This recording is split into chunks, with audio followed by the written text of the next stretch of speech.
हरियाणा और जम्मू कश्मीर में वोटों की गिनती जारी है। हमारे साथ जदयू कोटे के मंत्री और पार्टी के सीनियर लीडर अशोक चौधरी जी हैं। सर, हरियाणा में 10 साल से बीजेपी की सरकार है। कहा जा रहा था कि बीजेपी की हार होगी। जो एग्जिट पोल आ रहे थे उसमें भी दिख रहा था कि कांग्रेस की आंधी चल रही है, लेकिन ठीक उलट हो गया।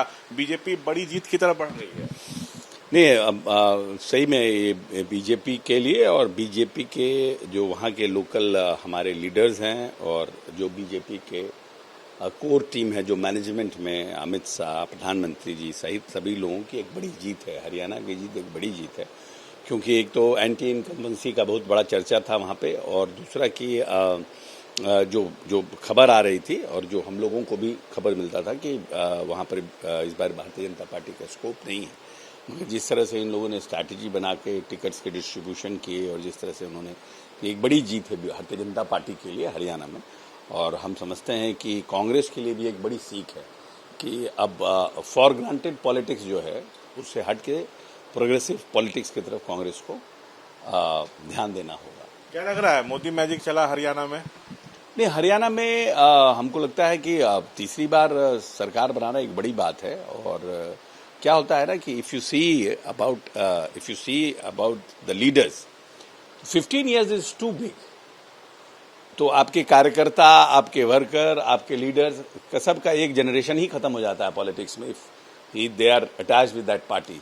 तो हर एक पार्टी को ये देखना पड़ता है कि भाई हम कैसे एक, और अच्छी मेजॉरिटी भी बहुत मतलब जैसे तैसे वाली नहीं है। It is very clear cut majority की तरफ भारतीय जनता पार्टी बढ़ रही है।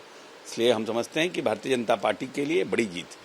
जम्मू कश्मीर में, सर, कश्मीर में बीजेपी को कोई फायदा होता दिख नहीं रहा है। जम्मू में बीजेपी अच्छा प्रदर्शन कर रही है, लेकिन जम्मू में भी जितना होना चाहिए था उतना है नहीं। It was not expected. Jammu Kashmir में बहुत एक्सपेक्टेड नहीं है, बहुत उम्मीद भी नहीं थी भारतीय जनता पार्टी या उनके अलायंस पार्टनर्स का कि वहाँ बहुत कुछ होने वाला है। हम समझते हैं कि जम्मू में भारतीय जनता पार्टी ने अच्छा प्रदर्शन किया है, कर रहे हैं। और कश्मीर तो बहुत वो था ना, क्योंकि कश्मीर में तो जो जिस तरह के मतलब प्रधानमंत्री has taken a very bold step. और कश्मीर में तो जो लोग थे आर्टिकल 370 हटाने के बाद, तो उन लोगों को लगता है एग्जिस्टेंस पर हमारे प्रश्न है, कश्मीर के एग्जिस्टेंस पर ही उन लोगों, तो how you expect that the BJP is going to perform there. तो आई थिंक बीजेपी का जो एक्सपेक्टेड जो रिजल्ट था वो आया है, और I think in future they will improve मोर। एक आखिरी सवाल, इन नतीजों से क्या एनडीए को भी लाभ होगा, राष्ट्रीय स्तर पर मजबूती मिलेगी? बिल्कुल। अब महाराष्ट्र का चुनाव है, अब हम समझते हैं कि any day within 2-3 days, 4 days, 5 days और after just Durga Puja Jharkhand is going to be get announced. तो बहुत फर्क पड़ेगा, झारखंड में फर्क पड़ेगा, क्या नाम है, आने वाले चुनाव में महाराष्ट्र में फर्क पड़ेगा। क्योंकि हरियाणा तीसरी बार आना ये भारतीय जनता पार्टी के लिए एक बड़ा शुभ संकेत है, और न सिर्फ लीडर्स क्या बट एक पॉलिटिकल इलेक्शन मैनेजमेंट का एक बहुत बड़ी जीत है भारतीय जनता पार्टी की। लालू जी के दामाद चिरंजीव राव कांग्रेस से हरियाणा में चुनाव लड़े थे। हाँ, चुनाव लड़े थे, बट नेचुरली जब वेव आउट हो गया सब कुछ तो भी हार गए।